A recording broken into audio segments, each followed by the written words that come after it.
अस्सलाम वालेकुम प्यारे बच्चों। आज हम सीखेंगे कि उंगलियों पर गिनकर सवाल को जमा कैसे करते हैं। तो प्यारे बच्चों, अब आप अपने दाएं हाथ को गौर से देखें। अब आप देख रहे हैं कि आपकी उंगली पे 2 लाइनें लगी हुई हैं। इसका मतलब है कि एक उंगली के 3 हिस्से होते हैं। और अगर इसी तरह से हम सारी उंगलियों के तमाम हिस्सों को काउंट करें तो हमारे एक हाथ यानी 5 उंगलियों के 15 हिस्से बनते हैं। अब हम इन उंगलियों के हिस्सों पर गिनकर सवाल को जमा भी कर सकते हैं और सवाल को तफरीक भी कर सकते हैं। तो चलिए पहले हम सवाल को जमा करते हैं। हमारे पास सवाल है 4 जमा 3। तो प्यारे बच्चों, सबसे पहले हम क्या करेंगे, अब हम अपने हाथ की दाईं उंगली से 4 तक नंबर गिनेंगे। 1 2 3 4। और हमने कितने जमा करने थे? 3। अब हम इससे आगे 3 और गिन लेंगे। 1 2 3। अब हम काउंट करते हैं कि हमारे पास कितने हो गए। 1 2 3 4 5 6 7।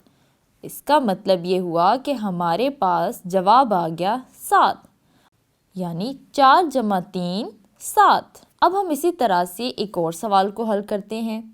हमारे पास सवाल है 5 जमा 4।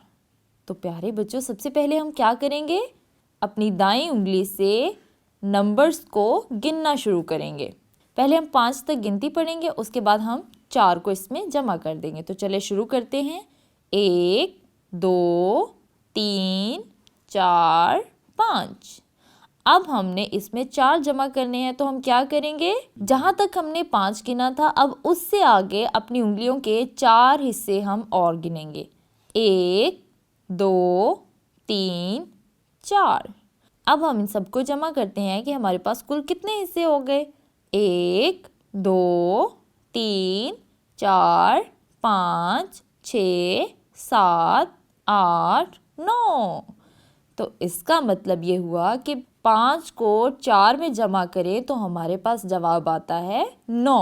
तो प्यारे बच्चों, आज हमने सीखा कि हम उंगलियों पर हिस्सों को कैसे जमा करते हैं। अगले सबक में मैं आपको सिखाऊंगी कि उंगलियों पर हिस्सों की मदद से तफरीक कैसे करते हैं। अपना बहुत सा रखिएगा ख्याल। तब तक के लिए अल्लाह हाफिज।